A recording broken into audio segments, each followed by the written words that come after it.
Muy buenas tardes, bienvenidos de nuevo a Negocios Televisión, bienvenidos a este repaso informativo, pendientes de la última hora, mirando la tensión en Ucrania con declaraciones en los últimos minutos por parte de Sergei Lavrov, también declaraciones por parte de María Zaharova, mientras Rusia y Corea del Norte han hecho público el acuerdo, el tratado estratégico. También, por cierto, se espera mañana un acuerdo similar con Bielorrusia. Pendientes de estas cuestiones, miraremos también a Antony Blinken, el secretario de Estado de Estados Unidos. Acusa a Putin y a su imperialismo de querer borrar del mapa a Ucrania. Muy pendientes de estas cuestiones, también, por supuesto, mirando al conflicto en Oriente Medio y pendientes también de declaraciones por parte de la OTAN. Empezamos mirando a Roscosmos. Dice que está dispuesto a aumentar la potencia y mejorar las características del nuevo misil balístico de alcance medio Oresnik en los volúmenes requeridos por el Ministerio de Defensa ruso. Es lo que anunciaba el jefe de la corporación estatal, Yuri Borisov, respondiendo a una pregunta de la agencia TASS. Dice que el Ministerio de Defensa hará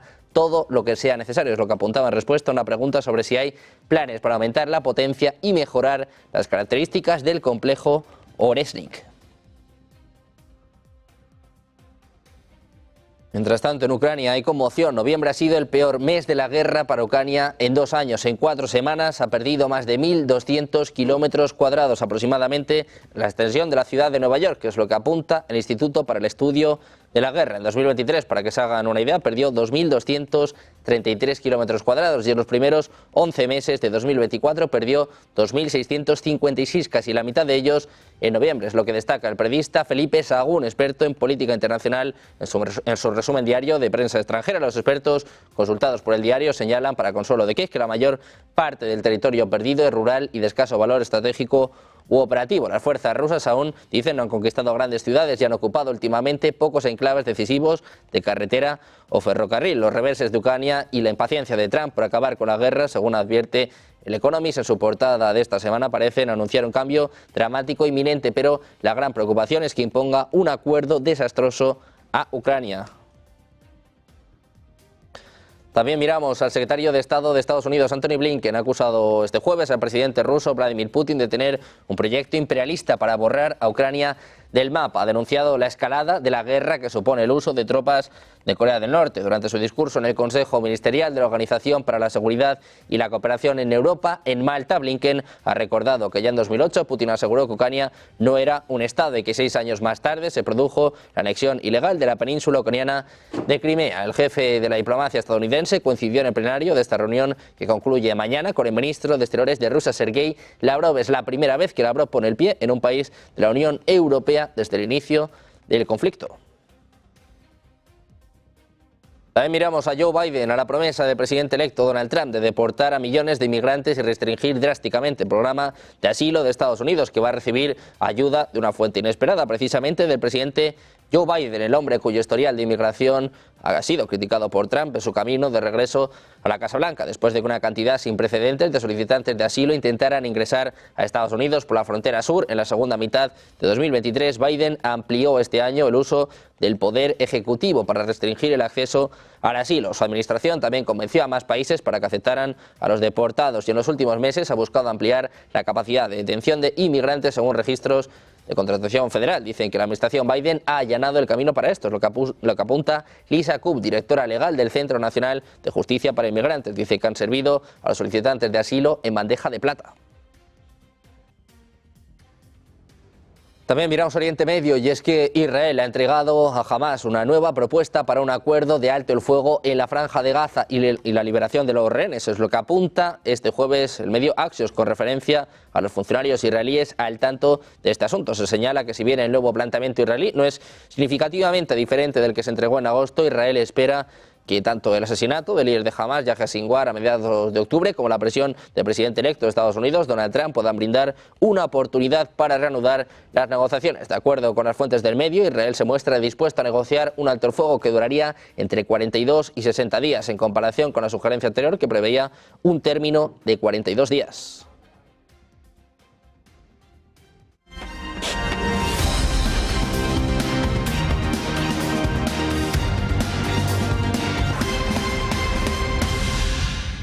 Bienvenidos de nuevo a Negocios Televisión, bienvenidos al repaso informativo, pendientes de las últimas horas, mirando precisamente a Rusia. Moscú acaba de notificar a Varsovia, mediante una nota, el cierre del Consulado General de Polonia en San Petersburgo como medida de represalia. Es lo que informa el sitio web del Ministerio de Asuntos Exteriores de Rusia. El mensaje dice literalmente que el 5 de diciembre el Ministerio de Asuntos Exteriores de Rusia envió una nota a la parte polaca notificando que en respuesta al cierre del Consulado General de Rusia en Poznan por las autoridades polacas del pasado 30 de noviembre, la parte rusa ha revocado su consentimiento al funcionamiento del Consulado General de Polonia en San Petersburgo a partir del 10 de enero de 2025. Además, 3 empleados diplomáticos del Consulado General de Polonia han sido declarados personas non gratas y deberán abandonar el territorio ruso. Dice literalmente que se destacó a la parte polaca que Moscú ha tomado y seguirá tomando estrictas medidas de represalia por cualquier paso hostil hacia Rusia.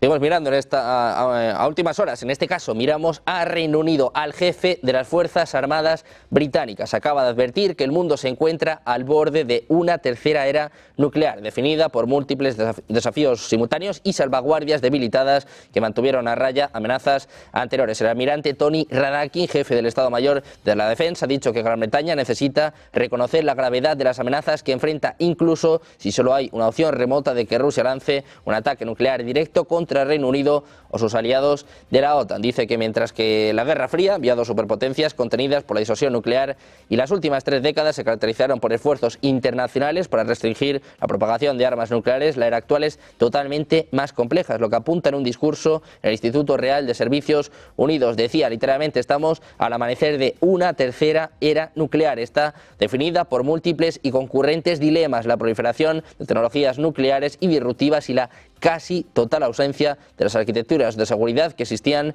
entonces. Dice que los desafíos que enfrenta Occidente incluyen la amenaza de Rusia de usar armas nucleares tácticas en Ucrania, el empeño de China por aumentar sus arsenales nucleares, la falta de cooperación de Irán con los esfuerzos internacionales para limitar su programa nuclear y el comportamiento errático de Corea del Norte. Dice que todo esto ocurre en un contexto de aumento de ciberataques, sabotajes y campañas de desinformación destinadas a desestabilizar a los países occidentales.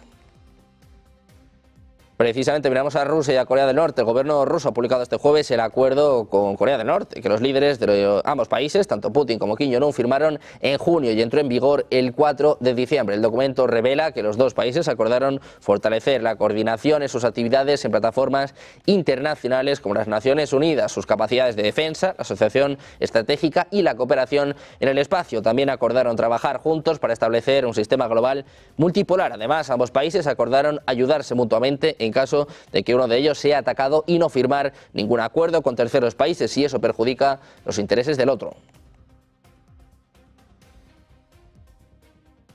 Un tratado de asociación estratégica integral acordado por los líderes de Corea del Norte y de Rusia que ha entrado en vigor con el intercambio de instrumentos de ratificación en Moscú, es lo que informa en las últimas horas la agencia de noticias norcoreana KCNA. El tratado se firmó durante la visita del presidente ruso Vladimir Putin a Pyongyang en junio y una cumbre con Kim Jong-un que incluye un pacto de defensa mutua para asistencia militar inmediata si cualquiera de los dos enfrenta una agresión armada. Dice literalmente que actuará como una poderosa fuerza impulsora que acelerará el establecimiento de un orden mundial multipolarizado, independiente y justo, sin dominación, subyugación ni hegemonía. La visita de Putin y el acuerdo para promover la cooperación militar entre ambos países se produjo en medio de la creciente participación de Pyongyang en el conflicto en Ucrania, supuestamente con más de 10.000 soldados norcoreanos desplegados para luchar con Rusia.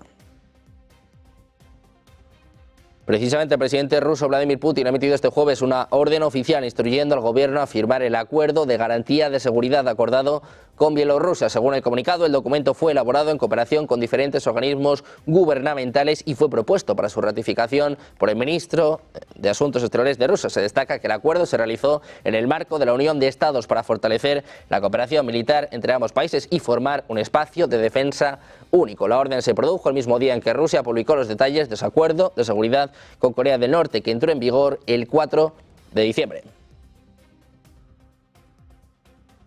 Precisamente mañana los presidentes de Rusia y Bielorrusia, Vladimir Putin y Alexander Lukashenko, se van a reunir en Minsk, en la capital bielorrusa, en el marco de la sesión del Consejo Supremo del Estado de la Unión, la entidad supranacional que forman ambos países. Así lo ha confirmado en un comunicado la presidencia rusa, que ha señalado que Putin se desplazará hasta el país vecino, donde los dos líderes tienen previsto abordar cuestiones como la cooperación bilateral, la seguridad y la asociación estratégica y militar entre ambas partes. Putin y Lukashenko tienen previsto examinar los avances en la aplicación de las disposiciones del acuerdo para la creación del Estado de la Unión de Rusia y Bielorrusia, así como las cuestiones relacionadas con el fortalecimiento del espacio común entre ambos países, es lo que recoge el documento. También miramos a la OSCE, que ha iniciado en Malta su anual Consejo Ministerial desde el inicio del conflicto. Una vez más, es el tema central de esta discusión, además con la opción de que Rusia y Occidente acerquen posturas tras años de bloqueo en asuntos que afectan al futuro mayor de la Organización de Seguridad del Mundo. Entre los ministros de Exteriores de los 57 estados que participan en esta cita está Antony Blinken de Estados Unidos, y de Rusia está Sergei Lavrov, por primera vez en un país de la Unión Europea desde el inicio del conflicto. Precisamente en esta reunión de la OSCE, Lavrov ha hablado sobre el peligro de que la actual Guerra Fría en el mundo se convierta en una fase caliente. El ministro de Exteriores ruso, Sergei Lavrov, ha denunciado hoy la inutilidad de la OSCE y advirtió del peligro del paso de una Guerra Fría a otra caliente debido al conflicto en Ucrania. Decía, no queda ni un solo ámbito en el que la OSCE pueda jugar algún papel, aunque sea mínimamente útil en la búsqueda de respuestas a preguntas directas en el marco de sus funciones, lo que apuntaba al intervenir en la reunión ministerial de la OSCE que se celebra en Malta. Precisamente Lavrov, que ha mandado una advertencia a Europa. Los políticos europeos dicen que sus fantasías sobre el envío de tropas a Ucrania no hacen más que agravar la situación. Escuchamos a Sergei Lavrov. Creo que todo esto empeora la situación en las secciones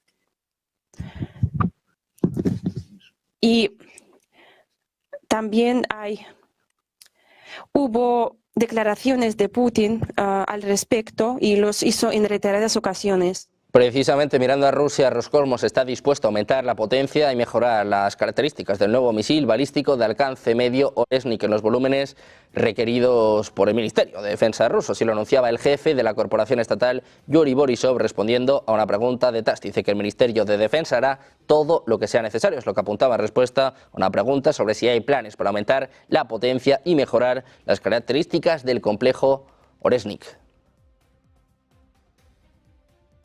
Precisamente Moscú, que está preocupado por las declaraciones de Kiev, que pueden interpretarse como una petición directa de revisar el estatus de Ucrania libre de armas nucleares. Es lo que informa el Ministerio de Asuntos Exteriores de Rusia. Dice que una revisión del estatus de Ucrania libre de armas nucleares crearía riesgos inaceptables para la seguridad internacional y sería una violación del TNP, es lo que señala el servicio diplomático. Rusia no tiene intención de permitir escenarios en los que Ucrania adquiera armas nucleares. Esto es categóricamente inaceptable, es lo que afirma el Ministerio de Asuntos Exteriores. El ejército ruso, que ha cerrado hoy prácticamente el cerco en torno al bastión ucraniano de Kurayove al cortar la única vía de salida de esa ciudad de la región de Donetsk. Dice que la defensa enemiga al norte de Kurayove ha sido aplastada. La carretera entre Kurayove y Zaporilla ha sido prácticamente cortada, es lo que informan fuentes oficiales a la agencia TASS. La fuente añadió que los defensores apenas tienen ya opciones de abandonar esa estratégica plaza fuerte que tenía menos de 20.000 habitantes antes del comienzo de la guerra. También miramos al jefe del Estado Mayor Conjunto de Estados Unidos. Habló con su homólogo ruso por primera vez en más de un año, discutiendo sobre Ucrania y otros asuntos, mientras las tensiones siguen aumentando entre los dos adversarios. El general Chasku Brown habló con Valery Gerasimov, jefe del Estado Mayor ruso, el 27 de noviembre, según informaba su oficina en un comunicado. Fue la primera vez que hablaron desde que Brown asumió su cargo el 1 de octubre de 2023. Dice que los líderes discutieron una serie de cuestiones de seguridad global y regional, incluido el conflicto en curso en Ucrania. Pendientes precisamente de más informes del Ministerio de Defensa ruso, mirando también a la tensión en Oriente Medio. Una pausa, 2 minutos, enseguida seguimos con más información en Negocios Televisión.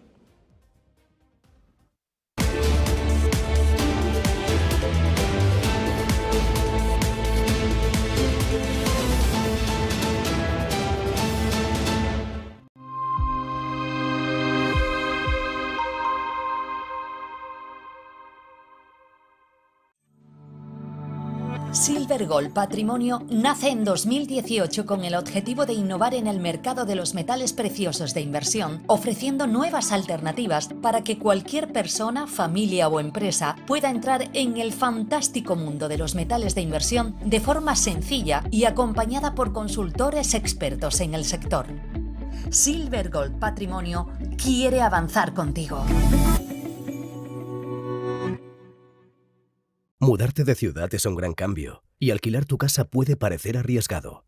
¿Estará tu vivienda protegida? Con SEAC, olvídate de preocupaciones. Nosotros garantizamos tu renta pase lo que pase. Disfruta de tu nueva etapa con total confianza. Alquila tranquilo. SEAC responde. En el corazón de Madrid, descubre Los Montes de Galicia, donde la tradición gallega se encuentra con la innovación culinaria.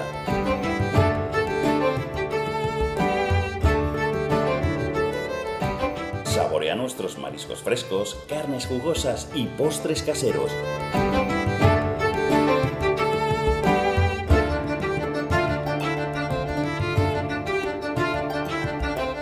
Todo preparado con ingredientes de la más alta calidad. Disfruta de una experiencia gastronómica única en un ambiente acogedor y elegante. Los Montes de Galicia, donde cada comida es una celebración. ¡Te esperamos!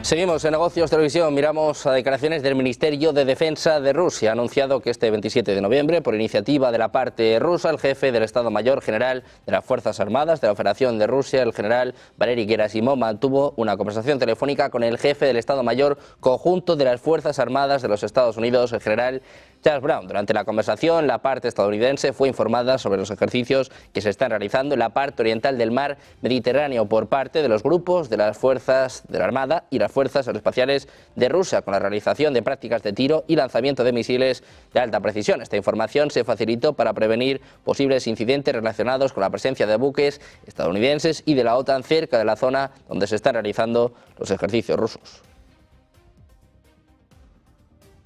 Miramos también al secretario de Estado de Estados Unidos, Antony Blinken, acusaba este jueves al presidente ruso, Vladimir Putin, de tener un proyecto imperialista para borrar a Ucrania del mapa. Denunció la escalada de la guerra que supone el uso de tropas de Corea del Norte. Durante su discurso en el Consejo Ministerial de la Organización para la Seguridad y la Cooperación en Europa, en Malta, Blinken ha recordado que ya en 2008 Putin aseguró que Ucrania no era un Estado y que 6 años más tarde se produjo la anexión ilegal de la península ucraniana de Crimea. El jefe de la diplomacia estadounidense coincidió en el plenario de esta reunión, que concluye mañana, con el ministro de Exteriores de Rusia, Sergei Lavrov. Es la primera vez que Lavrov pone el pie en un país de la Unión Europea desde el inicio del conflicto.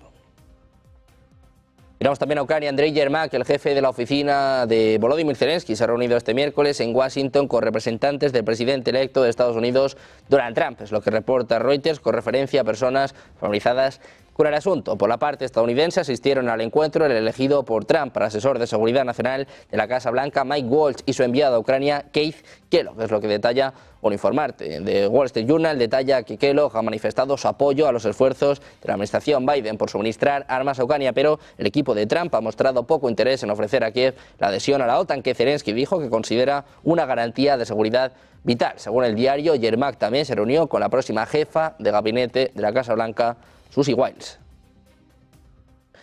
Miramos también a la OTAN. Los aliados de Ucrania han cambiado su enfoque de buscar una victoria sobre Rusia en el campo de batalla y ahora intentan colocar a Kiev en una mejor posición para una posible negociación de alto el fuego. Es lo que informa Bloomberg, citando a personas familiarizadas con el asunto. Según el medio, Occidente ha comenzado a considerar varios escenarios negociados para poner fin al conflicto, mientras que esta semana los ministros de Asuntos Exteriores de los países miembros de la OTAN se reunieron en Bruselas para discutir el suministro de más armas a Ucrania. La discusión incluyó el tipo de garantías de seguridad para Kiev, pero sin que éstas provoquen al presidente ruso Vladimir Putin. En este sentido, también informaban de que una posible opción para un alto el fuego incluye la creación de una zona desmilitarizada entre Rusia y Ucrania. Según un alto diplomático de la OTAN, de darse este escenario, los aliados de Kiev esperan que tropas europeas protejan y patrullen la zona desmilitarizada.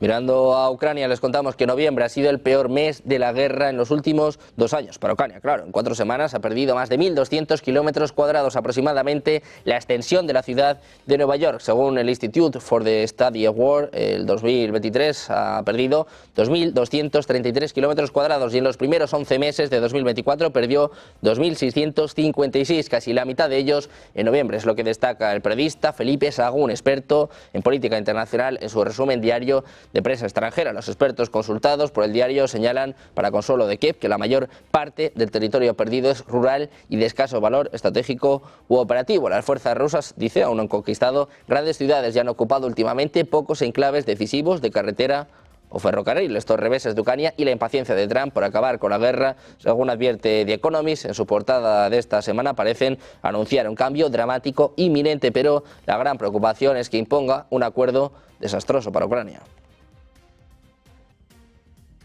Precisamente el presidente ucraniano Volodymyr Zelensky ha anunciado este jueves sanciones contra 19 funcionarios georgianos, entre ellos el primer ministro Irakli Kovakich y el multimillonario Vichina Ivanishvili, el hombre fuerte de Georgia, país sacudido por las protestas pro-europeas. Decía Zelensky que se trata de sanciones contra la parte de los dirigentes georgianos que está cediendo Georgia a Putin, es lo que declaraba en un discurso grabado en vídeo. Georgia está sumida en la confusión desde las elecciones parlamentarias del 26 de octubre, ganadas por el partido gobernante, pero denunciadas como amañadas por la oposición. También miramos a Hungría. El ministro de Relaciones Exteriores húngaro ha declarado que una reunión de sus homólogos de los países miembros de la OTAN en Bruselas durante este miércoles no había producido ningún consenso sobre la opción de invitar a Ucrania a unirse a la alianza militar transatlántica, un paso que Kiev ve como una condición esencial para poner fin a la guerra de Ucrania. Peter Siyarto, crítico ferviente de Ucrania con estrechos vínculos con el gobierno del presidente ruso Vladimir Putin, ha criticado a algunos países occidentales que han aumentado el apoyo militar a Kiev tras la elección de Donald Trump a la Casa Blanca, alegando que tales movimientos arriesgaban a escalar aún más el conflicto. Advirtió que traer a Ucrania a las filas de la OTAN sería equivalente a iniciar la Tercera Guerra Mundial. Decía, creemos que Ucrania no sería capaz de añadir a la seguridad europea en su situación actual, sino que como un país en guerra, al invitar a Ucrania a la OTAN, arriesgaríamos la amenaza de guerra, a saber, la amenaza de una guerra entre la OTAN y Rusia, es lo que apuntaba Siyarto en una conferencia de prensa. También miramos a Estados Unidos, a la promesa del presidente electo Donald Trump de deportar a millones de inmigrantes y restringir drásticamente el programa de asilo de Estados Unidos, que recibirá ayuda de una fuente inesperada. El presidente Joe Biden, el hombre cuyo historial de inmigración ha utilizado el propio Trump en su camino de regreso a la Casa Blanca, después de una cantidad sin precedentes de solicitantes de asilo intentaran ingresar a Estados Unidos por la frontera sur. En la segunda mitad de 2023, Biden amplió este año el uso del poder ejecutivo para restringir el acceso al asilo. Su administración también convenció a más países para que aceptaran a los deportados y en los últimos meses ha buscado ampliar la capacidad de detención de inmigrantes según los registros de contratación federal. A pesar de estos esfuerzos, Trump utilizó con éxito las políticas de inmigración de Biden para poner primero al presidente y luego a la candidata demócrata Kamala Harris a la defensiva durante la campaña. Sin embargo, ahora se espera que Trump se base en esas mismas políticas de Biden para cumplir su promesa de deportaciones masivas. Dicen que la administración Biden ha allanado el camino para esto, es lo que apunta Lisa Cook, directora legal del Centro Nacional de Justicia para Inmigrantes. Dice que han servido a los solicitantes de asilo en bandeja de plata. Precisamente Estados Unidos dice que el debilitamiento de los lazos entre Rumanía y la OTAN podría afectar negativamente a la cooperación entre Bucarest y Washington en materia de seguridad. Es lo que declara este miércoles el portavoz del Departamento de Estado de Estados Unidos, Matthew Miller. Dice que cualquier cambio de este tipo tendría graves repercusiones negativas en la cooperación en materia de seguridad de Estados Unidos con Rumanía, mientras que una decisión de restringir la inversión extranjera desanimaría a las empresas estadounidenses a seguir invirtiendo en Rumanía. Es lo que escribía el vocero en un comunicado. De acuerdo con Miller, Washington siguió de cerca las elecciones presidenciales en el país europeo, cuya primera vuelta tuvo lugar el 24 de noviembre. El candidato Calin Georgescu ganó la contienda con el 22,9% de los votos, seguido de Elena Lasconi de la Unión Salvemos Rumanía, que apoya el rumbo occidental de Bucarest. La segunda vuelta de las presidenciales está programada para el próximo 8 de diciembre. También miramos a Francia. El primer ministro francés, es primer ministro ya, Michel Barnier, ha acudido esta mañana al Elíseo para presentar su dimisión al presidente de la República, Emmanuel Macron. Termina así un mandato de apenas 3 meses, el más fugaz de la Quinta República, marcado por la moción de censura doble por parte del partido de Le Pen y de la izquierda contra su gobierno. A partir de ahora, el jefe del Estado volverá al centro del tablero político y deberá encontrar una solución rápida para evitar que Francia se adentre en la inestabilidad política y económica. La caída de Barnier, entre otras consecuencias, deja al país sin una ley de presupuestos en el momento en el que más lo necesitaba. Francia necesitaba generar un ahorro de 60.000 millones de euros para evitar que el déficit se siguiera disparando y frenar al mismo tiempo su colosal deuda pública. Si Macron no actúa rápidamente, deberá comenzar a aplicarse una extensión de las cuentas de 2024. Precisamente en el Parlamento francés se sacó adelante la moción de censura y, por lo tanto, la destitución del primer ministro Michel Barnier debido a su propuesta de presupuesto de reducción del déficit, hundiendo al país en una agitación política más profunda. Una moción de censura aprobada con 331 votos en la Asamblea Nacional de 577 miembros, mientras que el partido de Le Pen se asoció con un bloque de izquierda para derrocar al gobierno minoritario de Barnier. Su administración se derrumbó sin adoptar su polémico presupuesto para 2025, que incluía 60.000 millones de euros en aumentos de impuestos y recortes de gastos para reducir el déficit de Francia, que alcanzará el 6% del PIB este año. El presidente Macron tendrá ahora que elegir a otro primer ministro, una tarea que se dificulta por el ruidoso Parlamento dividido en 3 bloques, ninguno de los cuales está cerca de tener una mayoría gobernante. El miércoles, antes del voto de censura, Barnier decía al Parlamento que estaba orgulloso de lo que había hecho, abogando por construir en lugar de destruir. Escuchamos las palabras, el discurso de Michel Barnier. Chacune et chacun d'entre vous devra faire un choix en conscience, celui de voter ou de ne pas voter cette motion de censure et de renverser ou de ne pas renverser le gouvernement avec toutes les conséquences que j'ai tenté de décrire. Cette décision, mesdames et messieurs, sera la somme de vos choix individuels. Des choix individuels, mais qui engagent une responsabilité collective devant la nation, car c'est l'avenir des Français que vous tenez entre vos mains. Ne nous trompons pas d'enjeu. Ce qui se décide en cette fin d'après-midi, dans cet hémicycle, ce n'est certainement pas l'issue d'un bras de fer entre l'une ou l'autre des formations politiques et le Premier ministre. Ce n'est pas non plus le sort du Premier ministre. Je n'ai pas peur, rassurez-vous, Monsieur Sansu, hein, j'ai pas peur. J'ai rarement eu peur dans mon engagement politique. Ce qui est en jeu, c'est notre capacité collective à faire des pas les uns vers les autres. También hablaba sobre esta cuestión Marine Le Pen. Decía que no es de extrañar que este presupuesto sea una continuación de los últimos 50 que le precedieron, de déficits crónicos y despilfarro que han llevado a la deuda francesa a un nivel sin precedente, cuya factura pagarán los franceses. Decía Le Pen que Francia ha perdido el control de sus finanzas públicas, es prisionera de sus presupuestos que operan su futuro, el de sus hijos, incluso el de sus nietos. Dice que han perjudicado el trabajo, la creación de riqueza, la voluntad de emprender y que este presupuesto ataca a Francia, toma a los franceses de rehenes. Escuchamos a Marine Le Pen. Arrivé au moment de vérité, un moment parlementaire inédit depuis 1962 qui va sceller, selon toute vraisemblance, la fin d'un gouvernement éphémère, un gouvernement de circonstances et finalement d'apparence. Monsieur le Premier ministre, dès votre nomination à Matignon, le Rassemblement national avait fait un choix responsable, transparent et loyal. Vous prendre au mot lorsque vous vous disiez prêt à construire un texte garantissant, je vous cite, des dépenses maîtrisées, un effort juste et une France souveraine, et à tenir compte des attentes légitimes de nos 11 millions d'électeurs pour atteindre ces 3 objectifs. Miramos también a cómo afecta esta crisis a Emmanuel Macron. Según un sondeo realizado por el diario Le Point y publicado este jueves, el 54% de los franceses quieren que el presidente Emmanuel Macron dimita tras la moción de censura al primer ministro Michel Barnier, que el pasado miércoles nombraba precisamente al propio Barnier para dirigir un gobierno minoritario de centro-derecha tras unas elecciones legislativas en las que la coalición de Macron perdió 86 escaños. El gobierno se vio obligado a apoyarse en el partido de Agrupación Nacional para conseguir la mayoría legislativa. El 39% de los encuestados considera que la moción de censura se debe a una mala elección inicial de Macron a nombrar a Barnier como primer ministro, aunque solo el 13% culpa al propio Barnier. El 40% de los franceses considera que no existe una solución viable a la crisis actual. Según la ley francesa, las próximas elecciones legislativas no pueden convocarse antes de junio de 2025.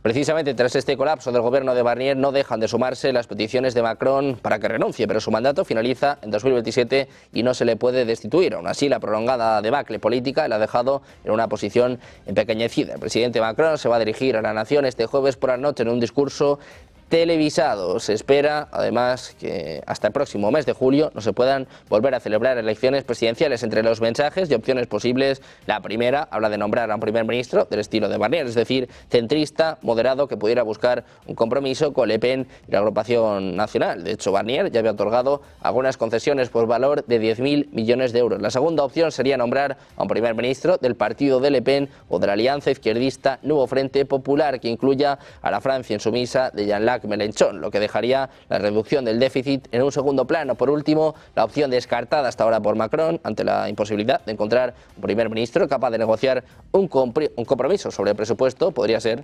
dimitir. También miramos al primer ministro británico Keir Starmer. Ha esbozado este jueves 6 hitos para su gobierno en un esfuerzo por recuperar la confianza de los votantes en medio de la caída de los índices de audiencia. Dijo que el gobierno mejorará los niveles de vida en todo el Reino Unido, construirá 1,5 millones de nuevas viviendas, empleará más agentes de policía, garantizará una proporción récord de niños de 5 años que comiencen la escuela listos para aprender, se comprometerá con la energía limpia para 2030 y recortará listas de esperas en el Servicio Nacional de Salud. Dice Starmer que la función de estos hitos es hacer avanzar a su país, no se trata de hacer lo que el gobierno quede bien. Decía además que no cree que sean esperanzas irrazonables, pero tampoco subestima la poca fe que hay por parte de los trabajadores, pero dice la política todavía puede beneficiarlos.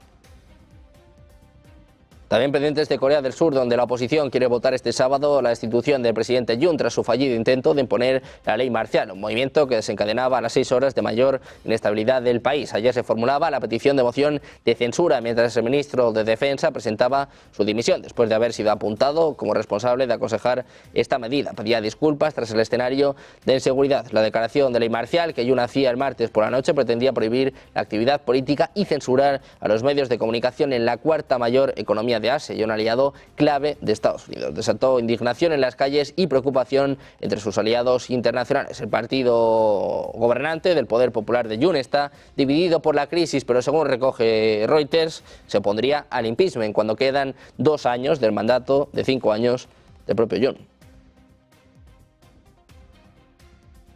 También miramos a Oriente Medio, donde Tel Aviv ha entregado a Hamás una nueva propuesta para un acuerdo de alto el fuego en la Franja de Gaza y la liberación de los rehenes. Es lo que reporta este jueves Axios con referencia a 2 funcionarios israelíes al tanto del asunto. Se señala que si bien el nuevo planteamiento israelí no es significativamente diferente del que se entregó en agosto, Israel espera que tanto el asesinato del líder de Hamás, Yahya Sinwar, a mediados de octubre, como la presión del presidente electo de Estados Unidos, Donald Trump, puedan brindar una oportunidad para reanudar las negociaciones. De acuerdo con las fuentes del medio, Israel se muestra dispuesto a negociar un alto el fuego que duraría entre 42 y 60 días, en comparación con la sugerencia anterior que preveía un término de 42 días. Miramos a la oficina del primer ministro de Israel, Benjamín Netanyahu. Ha reprochado este jueves que las investigaciones políticas dirigidas a su gabinete en los últimos meses por los escándalos de filtración de documentos de inteligencia o intentos de alterar las actas del 7 de octubre son un golpe de Estado. Netanyahu respondía así a las acusaciones del que fuera jefe del Servicio Interior de Inteligencia israelí, Yoram Cohen, quien aseguró que el primer ministro pidió que se vigilara a personas implicadas en un proyecto sensible de defensa. Dice su oficina que el primer ministro buscó proteger un secreto de Estado vital, aceptó las recomendaciones del estamento jurídico, actuó acorde a la ley y no violó los derechos de nadie. Es lo que recoge el comunicado de su gabinete, que no negó las acusaciones de Cohen en ningún momento. El gobierno de Israel, que ha rechazado este jueves las acusaciones de Amnistía Internacional sobre su responsabilidad en un genocidio en la Franja de Gaza, y ha dicho que el informe de la organización no gubernamental es totalmente falso. Dice que la lamentable y fanática organización Amnistía Internacional ha producido de nuevo un informe inventado que es totalmente falso y se fundamenta en mentiras. Es lo que dice el portavoz del Ministerio de Exteriores israelí, Oren Mamostein, a través de su cuenta en X. Así ha recalcado que la masacre genocida del 7 de octubre fue perpetrada por Hamás contra ciudadanos israelíes. Y agrega que desde entonces los ciudadanos han estado sometidos a ataques diarios desde 7 frentes diferentes. También seguimos pendientes de Bitcoin, que ha cruzado esta madrugada los $100.000. Ahora, como ven, cotiza por encima de los 103.000, un hito que llega tras el rally en el que se veía inmerso en el marco de la victoria de Donald Trump. El último catalizador que ha catapultado a la mayor criptomoneda del mundo venía por parte de los nombramientos precisamente de la próxima administración de Trump. Bitcoin ha coronado por encima de los $100.000 tras la designación de Paul Atkins para presidir a la SEC, el regulador del mercado americano. Un Donald Trump que precisamente ha designado al defensor de las criptomonedas Paul Atkins para presidir la SEC. Su posicionamiento al frente del regulador del mercado americano ha despertado los ánimos en la industria financiera, que espera un clima regulatorio más favorable bajo la administración entrante. Según Trump en Truth Social, Paul es un líder probado en regulaciones de sentido común. Atkins también reconoce que los activos digitales y otras innovaciones son cruciales para hacer que Estados Unidos sea más grande que nunca.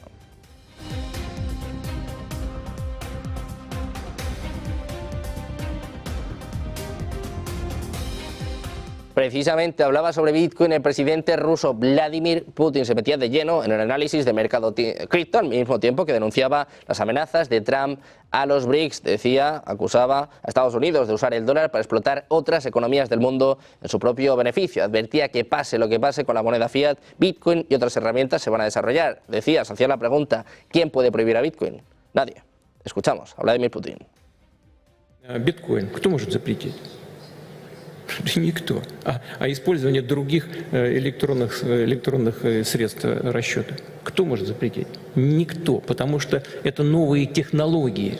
И чего бы ни было, чего бы ни происходило с долларом, эти инструменты так или иначе будут развиваться, потому что все будут стремиться к тому, чтобы снижать издержки и повышать надежность. Неизбежный процесс. И доллар здесь совершенно ни при чем. Вот, например, биткоин. Кто может запретить? También hablaba sobre Bitcoin el presidente de la Reserva Federal, Jerome Powell, criticaba a Bitcoin. Decía que es inadecuado como moneda y además lo describía como oro virtual. Afirmó que la gente no lo usa como forma de pago ni tampoco como reserva de valor. Escuchamos la crítica de Jerome Powell. Or in the Federal Reserve itself, in terms of the system, what do you think of that idea? I don't think that's how people think about it. I mean, it's so... You know, people use Bitcoin as a speculative asset, right? It's like gold. It's just like gold, only it's virtual. It's digital. People are not using it as a form of payment or as a store of value. It's highly volatile. It's not a competitor for the dollar. It's really a competitor for gold. You know, that's really how I think of it. Un Powell que precisamente hoy estaba atento al dato que acabamos de conocer. Las solicitudes iniciales de subsidio por desempleo han aumentado en 9.000 hasta las 224.000 en la semana que terminó el 30 de noviembre. Es lo que informa este jueves el Departamento de Trabajo. Las solicitudes de la semana anterior se revisaron al alza en 2.000 hasta 215.000. El promedio móvil de 4 semanas aumentó ligeramente 750 puntos, alcanzando 218.250. Mientras tanto, la tasa de desempleo asegurado cayó al 1,2% para la semana que finalizaba el 23 de noviembre, es decir, una décima menos que la semana anterior. El número de desempleados asegurados disminuyó en 25.000 hasta los 1,87 millones y el promedio de 4 semanas disminuyó en 3.250 hasta los 1,88 millones. Las solicitudes iniciales de desempleo, el dato en el que tenía puesta la mira hoy Jerome Powell, la Reserva Federal, aumenta en 9.000, aumenta hasta los 224.000. Pendientes de los mercados, mirando también a la tensión geopolítica, las palabras hace escasos minutos de Sergei Lavrov, la OTAN buscando escenarios para encontrar una solución al conflicto en Ucrania. Hacemos una pausa, un par de minutos y enseguida en Mejor Análisis en Negocios Televisión.